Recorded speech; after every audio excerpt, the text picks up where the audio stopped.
بسم اللہ الرحمن الرحیم۔ جیسے ہی ہم کسی انسان کے کیسز کی بات کرتے ہیں نا تو پہلے یہ دیکھتے ہیں کہ آیا کہ اس کی کیسز کی کرمنل ہسٹری بھی ہے یا نہیں ہے۔ اگر ہم عمران خان صاحب کی کیسز کی بات کریں تو 27 سال انہوں نے قانون کی بالادستی آئین کی حکمرانی کے لیے جنگ لڑی۔ اس ساری جنگ میں آج تک ان پہ کوئی کیس نہیں بنا تھا، آج تک ان پہ کوئی ایف آئی آر نہیں ہوئی تھی۔ ایک دم ایسا کیا ہوتا ہے کہ کوئی انسان شاید ناراض ہو جاتا ہے یا کوئی ناراض ہو جاتا ہے، ان پہ 200 سے زائد کیسز بنا دیے جاتے ہیں، ان پہ جو ہے وہ توشہ خانہ کیس ایک ہی معاملے میں 3 مقدمات کر دیے جاتے ہیں، ان پہ القادر ٹرسٹ کیس کے نام سے کیس نیب میں بنا دیا جاتا ہے۔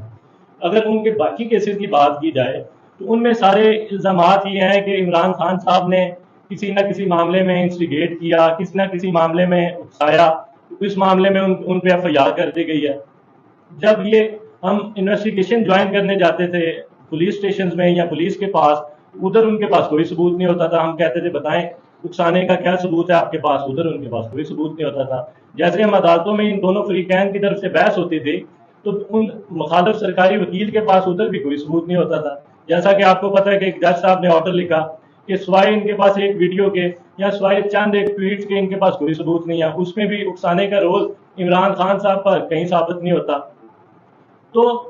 اگر ہم دوسری بات کریں کہ جس طرح ہمارے نظام عدل کا دوہرا معیار ہے کہ جس طرح باقی سیاستدانوں کے کیسز چلائے گئے عدالتوں میں، جس طرح باقی سیاستدانوں کو ریلیف عدالتوں میں دیا گیا، باقی سیاستدانوں کو جیلوں میں رکھا گیا، اس طرح عمران خان صاحب کے ساتھ وہ سلوک نہیں کیا جا رہا۔ عمران خان صاحب کی طرف سے، فیملی کی طرف سے قرآن پاک اور جائے نماز بھیجی جاتی ہے، اس کی اجازت نہیں دی جاتی۔ عمران خان صاحب کے وکلاء ملنے جاتے ہیں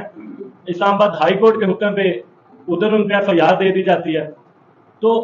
معاملہ یہ ہے کہ جس طرح یہ وکیلوں کے پیچھے اب پڑ گئے ہیں کہ عمران خان صاحب کی شاید وکالت کرنے سے روکا جا رہا ہے، عمران خان صاحب کے وکلاء کو ایف آئی اے بلاتی ہے۔ آپ کے سامنے نعیم صاحب کو کتنے 8 گھنٹے ادھر ایلیگل ڈیٹینشن میں رکھا گیا، کس طرح